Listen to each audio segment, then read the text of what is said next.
pour des faits de complicité de vol en main armée, qui a comparu ici et qui vous a dit que mon commandant se serait rendu coupable d'un cas de vol et qu'il était armé, Monsieur le Président? Aucune preuve administrée, ni par les partis civils, ni par le ministère public. Monsieur le Président, il est clair que mon commandant n'est pas du tout intéressé par cette infraction. Il n'est pas non plus établi qu'il a donné des instructions allant dans le sens de la commission de cette infraction.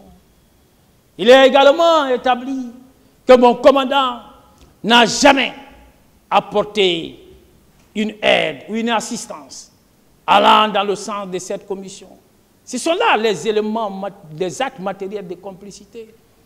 Mais, Monsieur le Président, il n'est pas non plus établi que mon commandant a fourni des moyens ayant permis la commission de cette infraction. Vous l'écarterez comme non établi à son égard, Monsieur le Président.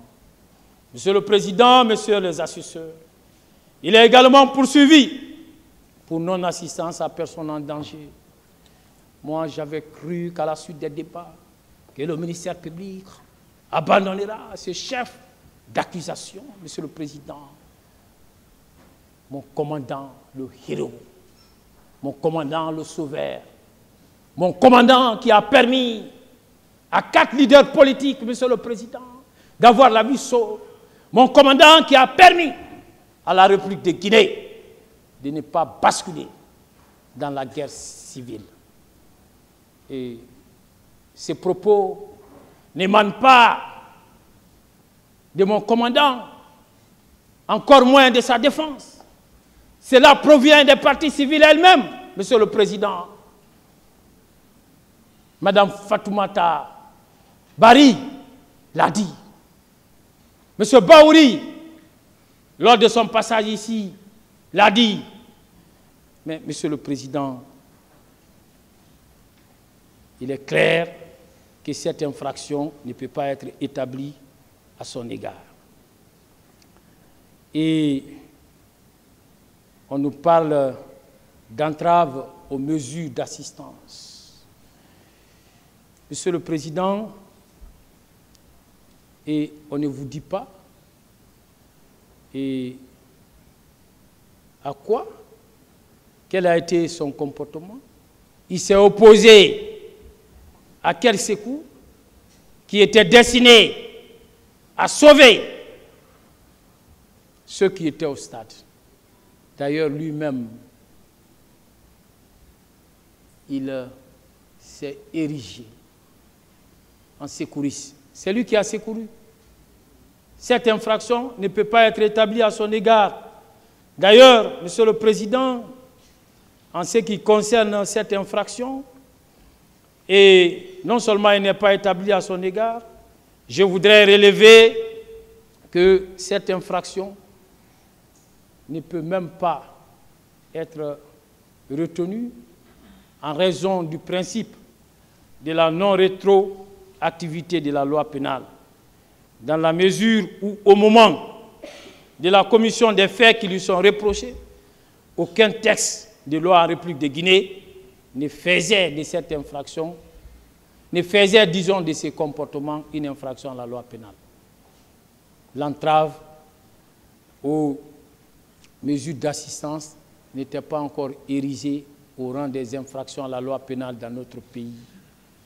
Monsieur le Président, au nom donc, du principe de la non-rétroactivité tel que prévu par l'article 5 de notre Code pénal, Monsieur le Président, cette infraction ne peut pas du tout être retenue à son égard et vous relèverez d'ailleurs en parcourant le réquisitoire introductif en date du 2 février 2010 de Monsieur le procureur général qui a saisi le pouls des juges d'instruction. Nulle part, vous ne verrez dans ces réquisitoires, qui est l'acte de saisine, que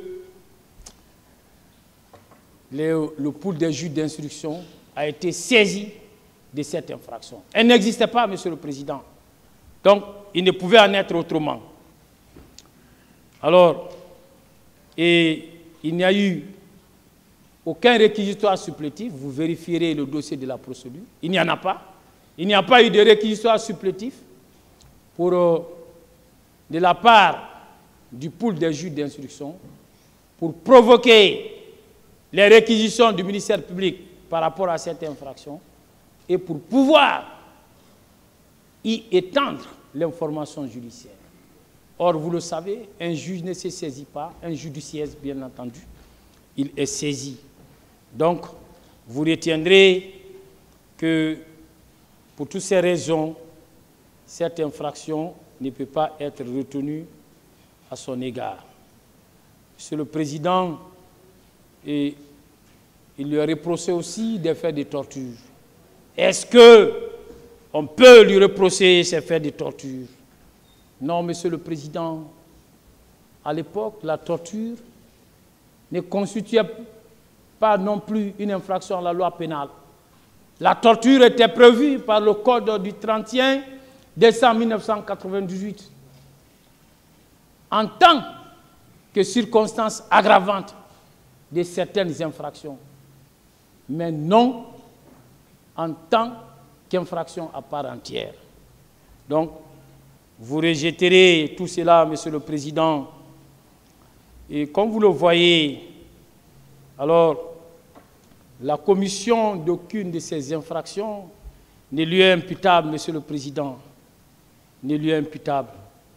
Et vous comprendrez que lorsque l'imputabilité des faits n'est pas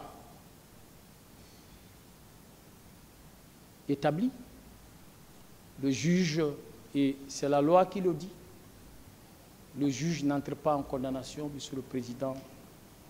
Monsieur le Président, je me rappelle d'une affaire, une affaire que nos juridictions ont connue, une affaire de destruction d'édifices, de pillage et d'incendie volontaire, dont la victime était M. Mamadou Tanga Bari.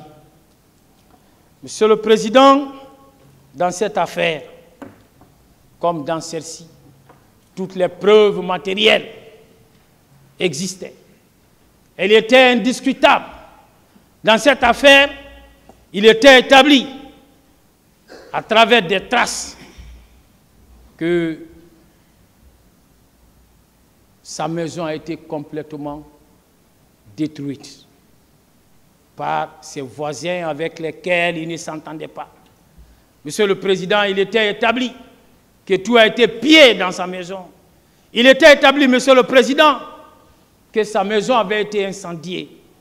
D'ailleurs, il y a eu un transport judiciaire, sanctionné par un procès verbal. Monsieur le Président, ce dossier était un dossier du cabinet de mon feu maire de stage, paix à son âme, feu Famoro Sidram Kamara. Et à l'époque, je n'étais qu'un simple assistant.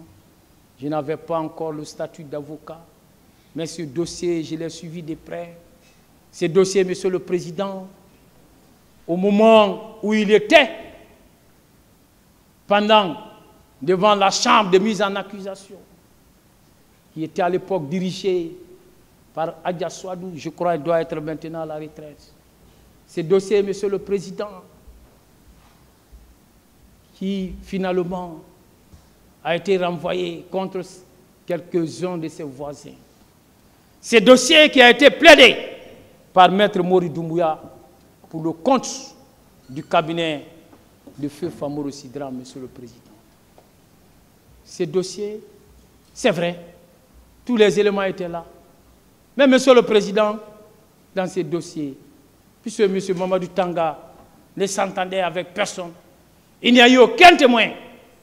Aucun témoin n'a accepté de déposer en sa faveur. Il n'y avait personne. Tout le quartier était contre lui.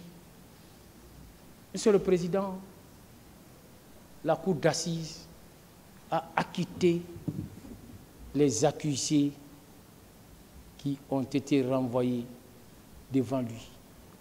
Pas parce que la preuve de l'existence matérielle des infractions qui leur étaient reprochées n'existait pas, mais parce que, Monsieur le Président, il n'y avait aucune preuve d'imputabilité de ces faits, comme c'est le cas dans la présente affaire, en ce qui concerne mon commandant, Monsieur le Président. Monsieur le Président, Messieurs les assesseurs,